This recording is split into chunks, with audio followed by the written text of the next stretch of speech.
The stars were quiet tonight. No wars, no alarms, no strange signals from deep space. Just silence. But in that silence, something was about to change forever. Far beyond Mars, near the edge of the solar system, a single ship floated in the black. It was big, bigger than any human vessel ever built for war. Its hull was dark gray with sharp lines and angular armor plates. On its side, painted in bold white letters, were the words, U.S. Aegis.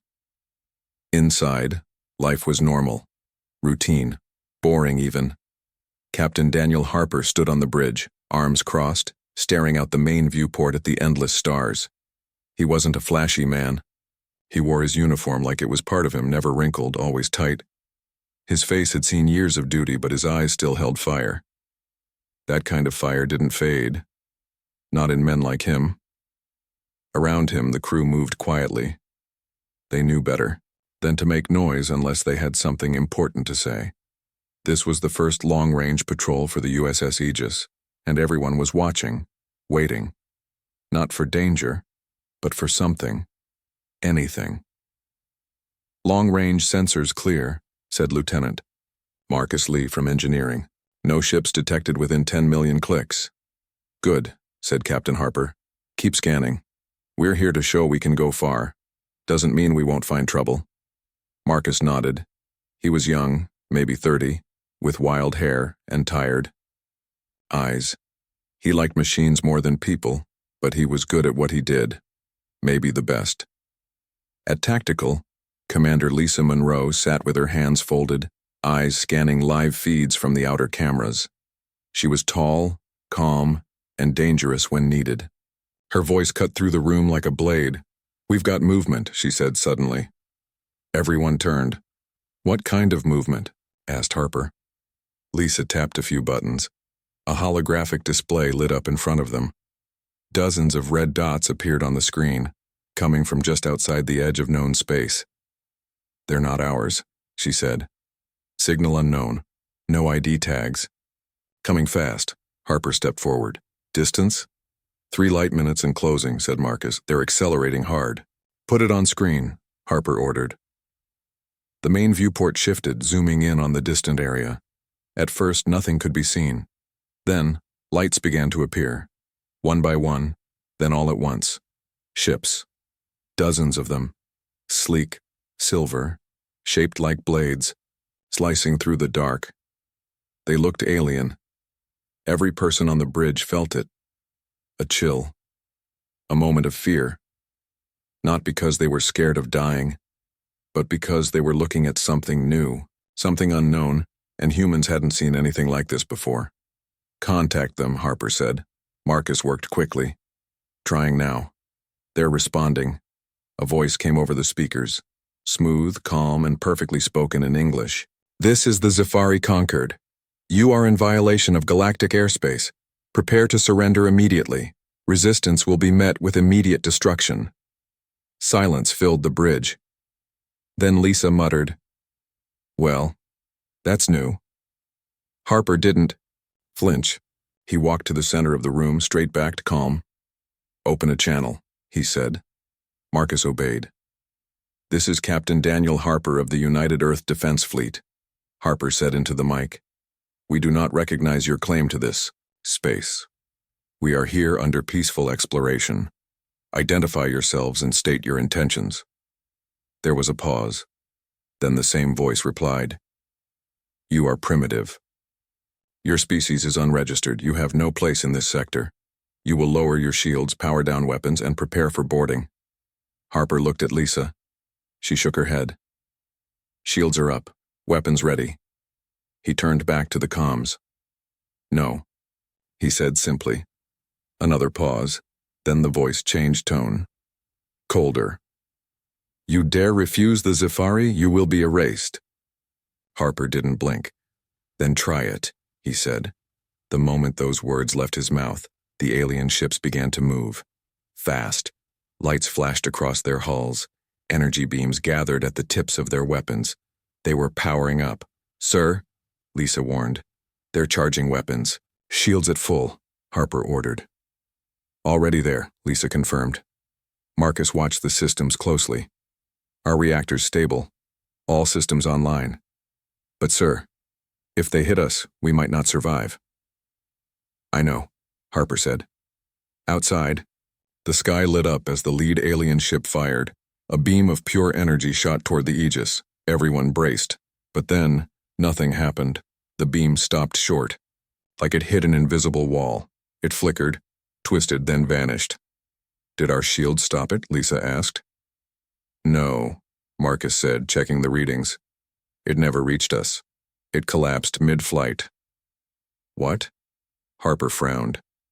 More shots followed. Beam after beam, all aimed at the Aegis. But each one failed. Some exploded in midair, others curved away. Some just disappeared. The aliens tried again, and again. Each time their weapons failed. On the bridge, the crew stared at the screens in disbelief. They're trying to shoot us, Lisa said slowly. But their weapons aren't working. Marcus checked every system. Our defenses haven't even fired. Their tech is just failing. Harper narrowed his eyes. What the hell is going on? Outside, the alien fleet began to panic. Their formation broke. Ships started moving erratically. Some tried to retreat. Others spun in confusion. Then the comms pinged again. This time the voice was different. Not cold, not confident, scared. Unknown anomaly detected, field strength increasing. Retreat order issued. Repeat. Retreat. The alien ships turned and fled, disappearing into the stars. The silence that followed was heavier than before. No one spoke. Then Marcus whispered. They ran. Lisa exhaled. They ran. Harper finally let himself relax. Just a little. Status report, he said. All systems green, Marcus said. No damage, no casualties. We didn't even fire a shot. Lisa looked at the captain. They surrendered. Just like that. Harper nodded slowly. Then he said, Get me Dr. Elena Ruiz. I want answers. Minutes later, the science officer arrived on the bridge. Elena was younger than most officers, maybe late 20s. She wore glasses and had messy hair, always thinking more than talking. She carried a data pad with her everywhere. What's going on? She asked. Harper pointed to the screen.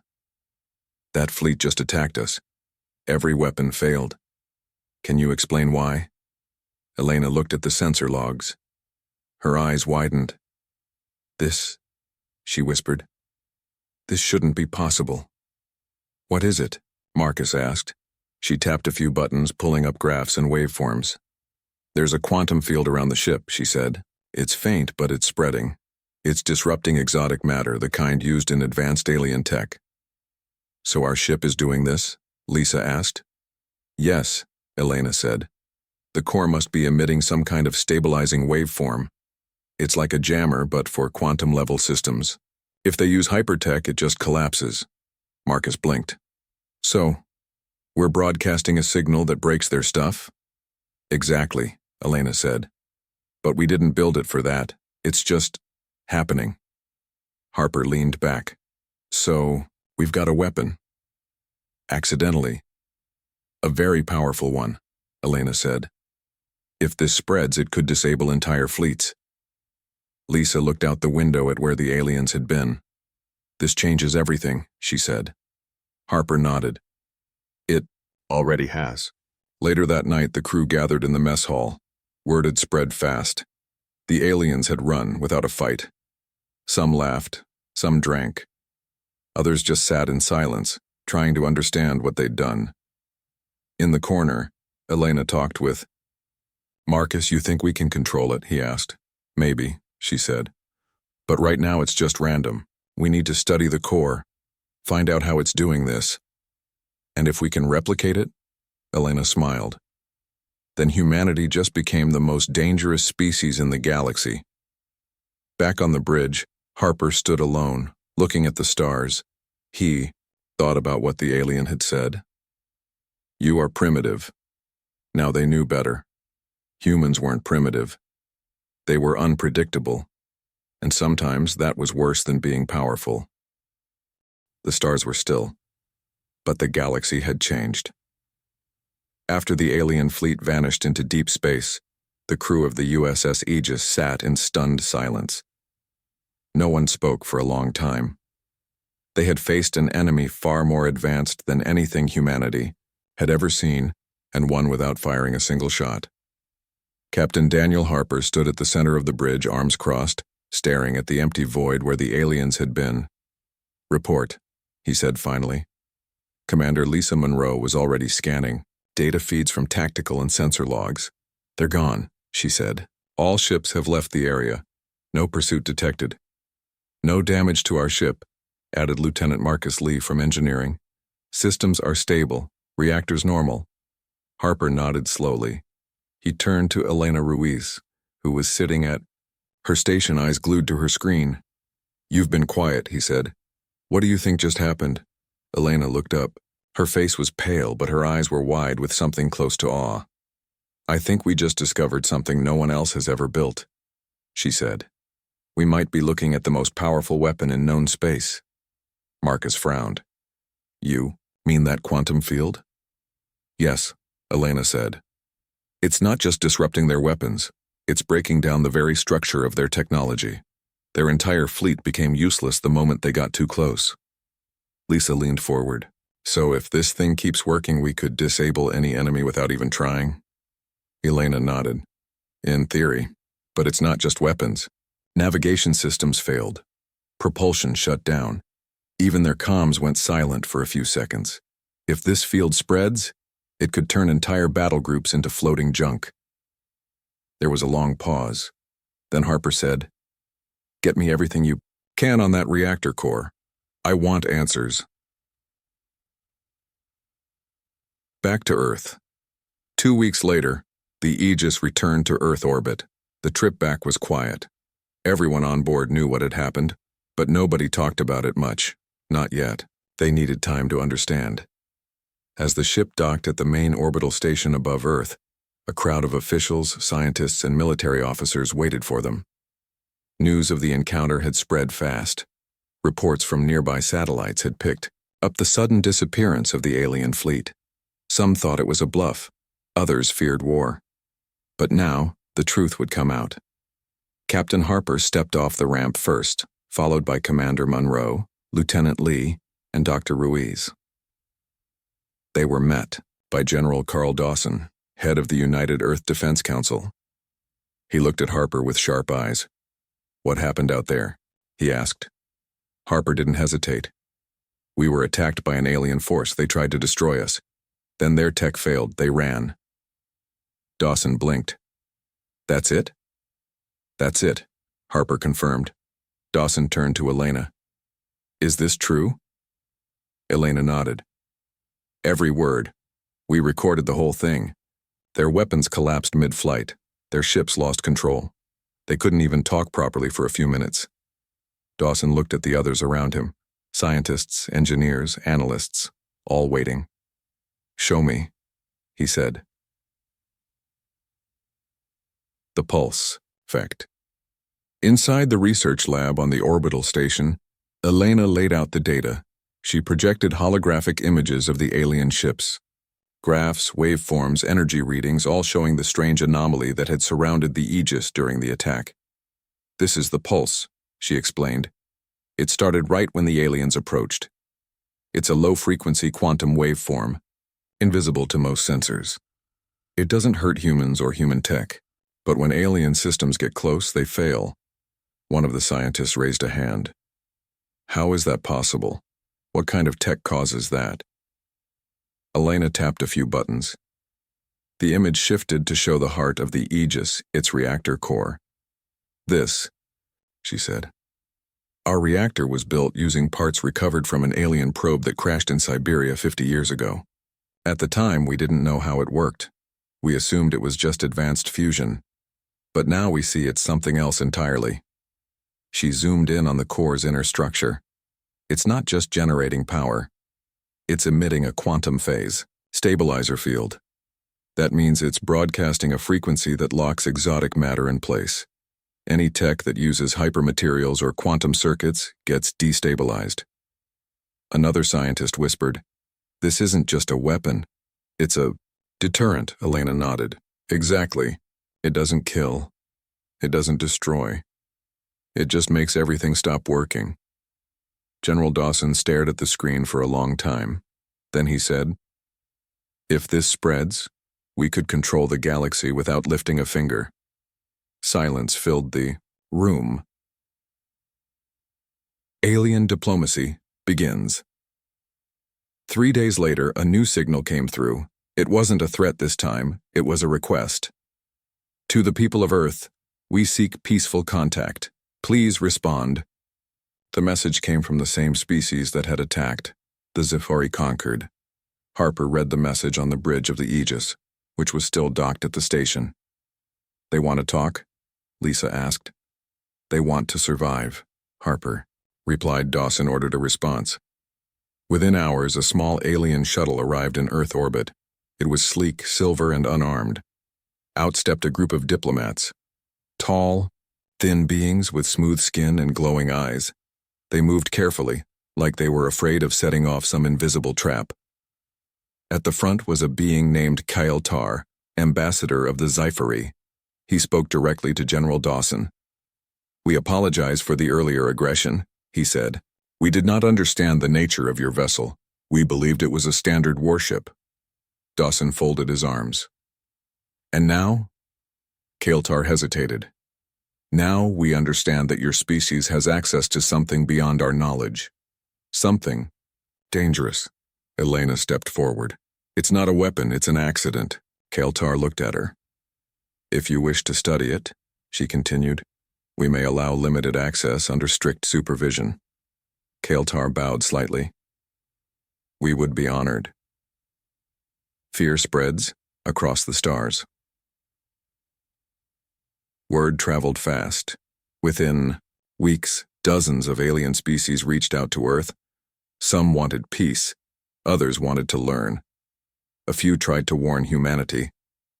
One species, the Krelthi, sent a message in secret. "Your accidental weapon is not unknown to us. It resembles an ancient device used in a forgotten war. It was banned by all major powers. You must not let it fall into the wrong hands." Harper read the message alone in his quarters. He closed his eyes. For the first time in his life, he felt the weight of something bigger than himself. Humanity had always been the underdog. Now they were the most feared race in the galaxy.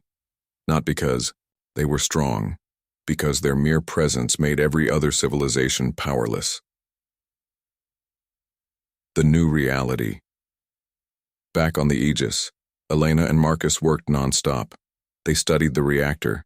They tested the pulse. They tried to understand how to control it. "Can we turn it off?" Marcus asked one night. Elena shook her head. "Not safely. The core is stable. If we try to shut it down, it might collapse in on itself. Could cause a black hole." Marcus paled. "That's bad. Very," she said. "So what do we do?" Elena looked at the readings again. "We learn," she said. "We figure out how it works, and we make sure it never becomes a weapon." Marcus nodded. Outside, Earth hung in the distance, blue and green against the black, and above it the Aegis floated silently, a ship that had changed everything without firing a single shot. Earth had never been busier. Since the USS Aegis returned from its patrol and the truth about the quantum pulse became public knowledge, the planet had become a hot zone for attention, both good and bad. Alien ships now orbited Earth like satellites. Some were peaceful. Others were just watching, waiting. The United Nations held emergency meetings every week. Scientists worked non-stop to understand the reactor core. Engineers tried to replicate the pulse effect in smaller devices. And politicians argued over what humanity should do next. But one thing was clear: the galaxy had changed forever. And so, had Earth's place in it. The arrival of the Krelthi. One morning, a new alien ship arrived in orbit. It was unlike any seen before, long and curved like a whale, covered in glowing lines that pulsed with soft blue light. It moved silently, without engines or thrusters. Just appeared. No threats, no demands, Just a message. We are the Krelthi. We come in peace. We have something to warn you about. Captain Daniel Harper stood on the bridge of the Aegis, which was still docked at Earth's orbital station. He read the message twice. Then he turned to Commander Lisa Monroe. "They're not like the others," she said. "They didn't ask for anything, just want to talk." Harper nodded. "Let them come aboard." Minutes later, the Krelthi delegation stepped onto the Aegis. They were tall, slender beings with smooth gray skin and eyes that shimmered like glass. Their voices were calm, almost musical. Their leader introduced himself as Varntel. "We know what your ship can do," he said. "We've seen it before." Harper crossed his arms. "You mean the pulse?" Varntel nodded. "Yes. Long ago, during a war between ancient civilizations, a weapon was created that could stop all technology within range. It was called the Void Pulse. It made entire fleets useless. No weapons, no shields, no escape." Elena Ruiz, who was standing nearby, frowned. "You're saying we built something like that by accident?" Varntel looked at her. "Not just built, you activated it, and now the balance of power is shifting." Lisa stepped forward. "How bad is it?" Varntel hesitated. Then he spoke slowly. "The Zephyri were not the only ones affected. Across the stars, other species felt the ripple. Some feared it, others saw opportunity. The galaxy is watching Earth now, not as a minor world, as a threat." Harper's jaw tightened. "So what do we do?" Varntel looked around the room. "You must decide," he said. "Will you use this power, or will you hide it?" Silence filled the room. Then Elena said softly, "We don't even know how to control it yet." Varntel gave a small nod. "Then learn quickly, before someone else tries to take it from you." The flood of envoys. In the weeks that followed, more aliens arrived. Some came to warn, others came to offer alliances. Few came just to watch. The Zorvani offered advanced tech in exchange for access to Earth's history archives. The Virex asked for permission to study the Aegis's reactor. The Zalari wanted to trade resources for human-made goods, something they hadn't done in centuries. Even the Zephyri returned, this time with gifts and apologies. General Carl Dawson, head of the United Earth Defense Council, struggled to keep up with the flood of requests. "This isn't diplomacy," he muttered to Harper one night. "This is panic." Harper agreed. Every alien species knew what the Aegis could do, and none of them wanted to be caught off guard if humans decided to use it. The birth of the Terran Accord. Back on Earth, governments scrambled to respond. The United Nations formed the Terran Accord TAM, a coalition of Earth's major powers and newly established space colonies. Its goal was simple: to manage humanity's sudden rise in galactic influence. At first, many feared that Earth would try to expand aggressively, conquering planets and building an empire. But the leaders of the Accord made one thing clear: we do not seek war, we seek peace. But we will defend ourselves. This stance confused many aliens. Most dominant species used their strength to take more power. Humans did the opposite. They stayed home. They studied. They watched, and the galaxy respected them more for it. The test of strength. Not everyone believed in peace. One day, a rogue alien fleet attacked a mining colony near Mars. They came fast and silent, striking under cover of darkness. They destroyed 3 outposts before anyone realized what was happening. By the time Earth responded, the attackers were gone. All that remained were burning ruins and frightened survivors. Captain Harper was furious. "Who did this?" he demanded. "Commander." Lisa Monroe ran scans. "Unknown ships, fast, agile, no ID tags." Elena checked the data. "They weren't using hypertech. That's why the pulse didn't stop them." Marcus Lee leaned over her shoulder. "They knew exactly what to avoid." Harper clenched his fists. "They tested us." Lisa nodded. "They wanted to see if we'd retaliate." Harper stood up straight. Well, he said. Now they know. Within hours, the Aegis launched into space. It wasn't alone. 2 new ships followed, the USS Vanguard and the USS Liberty, both equipped with modified versions of the quantum locking reactor. Together, they hunted the attackers. It took 6 days. But when they found the enemy fleet hiding in a distant asteroid belt, the battle was short. As soon as the Aegis got close, the alien ships froze. Weapons failed. Engines stalled. Comms went dark. The humans didn't even need to fire. They boarded the enemy vessels and captured the crew. When the prisoners were taken back to Earth, the galaxy watched closely. Would humanity execute them? Would they lock them away? No. Instead, the leaders of the Terran Accord handed them over to their own governments. You broke the rules, General Dawson told the Alien Council. Now deal with it yourselves. The message was clear. Humanity didn't want bloodshed, but we wouldn't tolerate attacks either, and we had the power to make sure no one ever tried again. The rise of fear. Back on the Aegis, Elena sat in the science lab reviewing data. She had been studying the reactor nonstop, trying to find ways to control the pulse. Marcus walked in, holding 2 cups of coffee. You look tired, he said.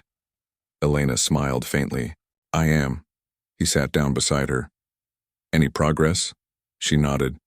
Some. I think we can limit the field, make it smaller, maybe even turn it off for short periods. That's good, right? Elena sighed. Depends on who you ask. Marcus frowned. What do you mean? She looked at him. If we can shut it off, then enemies might think they can attack us when it's not active. He paled. Oh, she nodded. Exactly. Marcus sipped his coffee.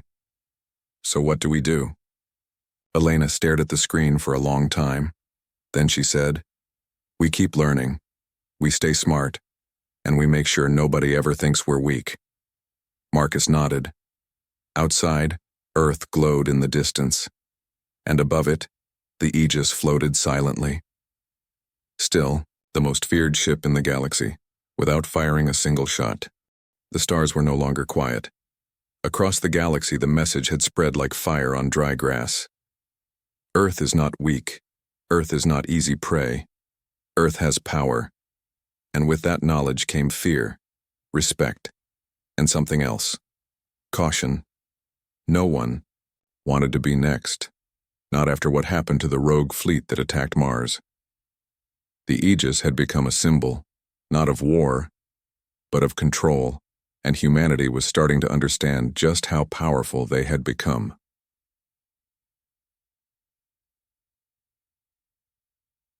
The new rules. Back on Earth, General Carl Dawson sat in a dark room filled with screens and maps. He was surrounded by military leaders, scientists, and diplomats. They were discussing the same thing they had been for weeks, what to do next. We can't keep letting them come, said Admiral Karen Liu, head of Earth's Space Defense Forces. Every day another alien ship arrives. Some ask for peace, others want tech, a few are just watching. Dawson nodded slowly. They're testing us, seeing if we'll break, if we'll fall into the same traps as every other rising species. Elena Ruiz, who had joined the meeting via hologram from the orbital station, spoke up. We need to set rules, clear ones, or this will never stop. Dawson looked at her. What kind of rules? Elena tapped a few buttons. A list appeared on the central screen. No weapons allowed within 1 light minute of Earth or its colonies. 2. All alien ships must register with the Terran Accord before entering human space. Cur. No unauthorized contact with civilian populations. Any act of aggression will result in immediate expulsion and possible quantum lockdown. There was silence in the room. Then Admiral Liu said, That's bold. Elena smiled. It should be. Dawson stood up. Then let's make it official. Liar. The arrival of the Virex trade fleet. 3 days later, a massive alien fleet arrived near Saturn. It wasn't an attack, it was a trade mission. The Virex, a wealthy merchant race known across the stars for their exotic goods and advanced technology, had come offering deals.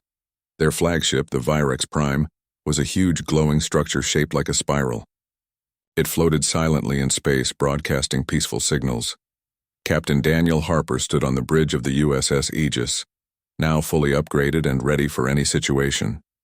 "They're early," Commander Lisa Monroe noted, checking the sensors. Harper smirked. "They probably didn't want to wait in line." Lisa gave him a look. "You think they're serious about trade?" "I think they're serious about not getting locked down," he replied. Minutes later, a message came through. "This is the Virex Trade Council. We request permission to open diplomatic talks with Earth's leaders." Harper opened a channel. "This is Captain Daniel Harper of the United Earth Defense Fleet. You have permission to proceed under strict conditions. Follow our escort vessel to designated docking area. Violate any rule and you will be expelled." There was a pause. Then the Virex responded. "Understood. We accept your terms." Harper turned to Lisa. "Let's see what they're really after." The meeting. The Virex delegation arrived at the main Earth embassy in orbit. They were tall, insect-like beings with chitinous skin and long limbs. Their voices clicked and hummed when they spoke. Their leader, Cortec, stepped forward and bowed slightly. "Greetings, humans of Earth," he said. "We bring gifts and offers." General Dawson sat at the head of the table, flanked by diplomats and security officers. "What kind of offers?" he asked. Cortec raised a clawed hand. "Advanced medicine, faster-than-light navigation tech, biosynthetic farming systems. In exchange, we wish access to your culture, your stories, your history, your art." Dawson blinked. "You want our movies?" Cortec tilted his head. "Yes, we find human creativity fascinating." Elena, sitting nearby, smiled. "That's unexpected." Cortec nodded. "Your species is strange. You have the most dangerous weapon in the galaxy, and yet you spend time making entertainment. We wish to understand why." Dawson leaned back. "So you're not here to take anything. You're here to learn." Cortec clicked his mandibles, softly. "Exactly." After hours of discussion, a deal was made. The Virex would provide limited access to their tech. In return, Earth would share cultural archives including books, films, music, and historical records. It was the first real trade agreement between humanity and an alien species, and it was peaceful. The Shadow Alliance. Not everyone liked what Earth was doing. Far away in the cold edge of the Orion Arm, a secret meeting took place. Alien leaders gathered in a hidden base built inside a dead moon. They were from different species, different empires, but they all had one thing in common. They feared Earth. One of them, a reptilian commander named Zarnak, stood up. "The humans grow stronger," he said. "If we do nothing, they will dominate the stars." Another voice answered. This one belonged to a being called Lyravel, a diplomat from the Zifari conquered. "They don't seek conquest," she said. "They seek balance," Zarnak snarled. "Balance? They've already changed everything. No one dares fight anymore. Everyone fears their pulse." Lyravel crossed her arms. "Perhaps that's not a bad thing." Zarnak narrowed his eyes. "You forget what happened last time someone tried to stop war with fear." Silence fell over the room. Then another voice spoke. "We must act," said a deep-voiced alien named Threxul, leader of the Zorvani. "But not with force, with knowledge. We must find a way to counter the pulse." Zarnak grinned. "Now you speak my language," Threxul continued. "If we study it, learn it, then we can neutralize it, make it useless." Lyravel looked worried. "And what happens if we fail?" Threxul looked at her. "Then we lose the galaxy," he said simply. The attack on the core lab. 2 weeks later, disaster struck. An explosion rocked the main reactor lab on the orbital station. the facility where Elena and Marcus studied. The core was damaged. Security footage showed a small alien shuttle sneaking in under false ID tags. It docked quietly, then detonated. The blast killed 2 scientists and injured several others. Marcus was lucky. He survived with burns and bruises. Elena wasn't hurt, but she was shaken. She stood in front of the wreckage, staring at the damage. "They knew where to hit," she whispered. Lisa walked up beside her. "They wanted to destroy the core." Elena shook her head. "No, they wanted to steal it. When they couldn't, they destroyed what they could." Lisa looked around. "Who did this?" Elena met her eyes. "We need to find out." Gertiu. The hunt begins. Captain Harper led the search. The Aegis and the USS Vanguard scanned every sector near Earth. They found debris from the attacker's shuttle. It matched no known species. But Elena found something else. A data chip. Inside was a partial message. "Must obtain sample. Replicate effect." Then it cut off. Elena stared at the screen. "They're trying to copy the pulse," she said. Marcus looked pale. "Why?" "To use it," Elena said. "Or to stop us from using it." Harper clenched his jaw. "Well," he said, "they won't get the chance." The hunt was on, and this time Earth wouldn't wait to be attacked again. The stars were quiet again, but the galaxy had changed forever. Years passed since the first alien attack near Mars. Since then, humanity had grown, not through war, not through conquest, but through knowledge, caution, and the silent power of the quantum pulse. Earth was no longer just a planet. It was a presence, a force, a mystery. And everyone in the galaxy knew one thing: humanity could end any war before it began, without firing a single shot. The legacy of the Regis Mater, Captain. Daniel Harper stood on the observation deck of the newly built Earth Defense Academy, staring out at the stars. He wasn't in uniform anymore. After 20 years of service, he had retired. Now, he taught young officers how to handle diplomacy, leadership, and the strange new role humanity played in the galaxy.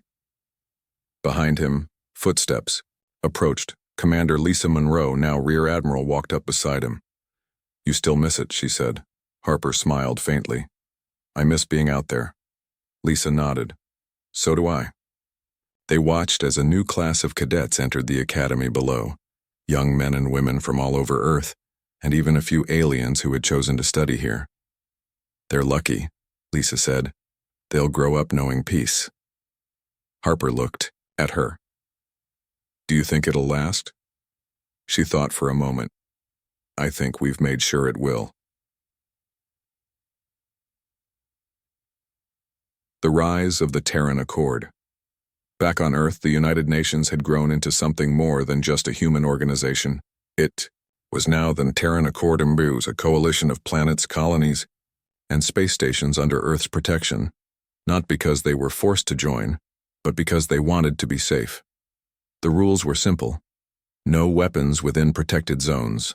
All ships must register before entering human-controlled space. Any aggression would result in immediate quantum lockdown. No one tested those rules anymore, because everyone remembered what happened to the rogue fleet that attacked Mars, and because the USS Aegis wasn't alone anymore. There were now 10 quantum-locked warships in Earth's fleet, each one silently broadcasting the same pulse, each one making every advanced alien weapon useless, and each one flying under the banner of peace. Elena's final discovery. Dr. Elena Ruiz stood in her lab, surrounded by holograms, data streams, and glowing screens. She had spent her life studying the reactor core. Now, she had finally done it. She turned to Marcus Lee, who had been with her since the beginning. "We did it," she said softly. Marcus looked up. "Did what?" She pointed to the screen. "I figured out how to control the pulse." Marcus blinked. "You mean we can turn it off?" Elena shook her head. "Better. We can shape it, make it smaller, make it bigger, even move it like a shield." Marcus leaned back in his chair. "That's Huge. Elena nodded. It means we don't have to rely on luck anymore. We can protect specific areas, or disable only enemy tech. We can use it without risking everything. Marcus looked at her. Are you going to tell the council? Elena hesitated. Then she said, Not yet. He frowned. Why not? She looked out the window at the stars. Because once we share this, we lose control of it. And some things should never be controlled by anyone. Marcus didn't argue. He understood. Some secrets were too powerful to let go. The Galactic Council forms. Far away, in the heart of known space, a new alliance formed. It wasn't ruled by one species. It wasn't built on fear or war. It was called the HFY Stellar Assembly, a council of the most advanced civilizations in the galaxy. And for the first time in history, humans were invited to observe, not as members, not as equals, as something else entirely, as untouchables, as a species so powerful, so unpredictable, that no one dared make them a full participant. One alien diplomat, Kale Tar of the Zifari Concord, spoke during the opening ceremony. We have seen many species rise and fall, but none like the humans. They do not seek power. Yet they hold more than any of us. They do not fight. Yet no one dares challenge them. Perhaps the galaxy needs not conquerors, but guardians. There was silence, then applause. Not loud, but deep, respectful, afraid. The test of trust. Back on Earth, a crisis arose. A small alien colony near Neptune had requested asylum. They were fleeing their home world after a civil war broke out. General Carl Dawson, now an elder statesman of the Terran Accord, met with the leaders. This isn't just about charity, one diplomat said. If we take them in, others will follow. Dawson nodded. Let them come. But sir, Dawson raised a hand. We are not gods, he said. We are not kings. We are humans, and we remember what it feels like to need help. The decision was made. The refugees were accepted, and once again the galaxy watched, not in fear, but in wonder. The last words of Captain Harper. Years later, in a quiet room filled with old photos and medals, Harper sat with a young cadet. The cadet asked him a question. Sir, do you ever regret not expanding? Not taking more? Harper looked at the stars outside the window. No, he said simply. The cadet frowned. Why not? We could rule the galaxy if we wanted. Harper smiled. We already do, he said. Just not the way they expect, he leaned forward. The best power isn't the one you use, it's the one you don't have to. The cadet thought about that. Then he nodded. Outside, the sky was clear. Above Earth, dozens of ships floated in orbit, alien embassies, observation posts, peacekeeping vessels, all watching, all waiting, all remembering. What happens when humanity says no, and what happens when someone tries to stop them?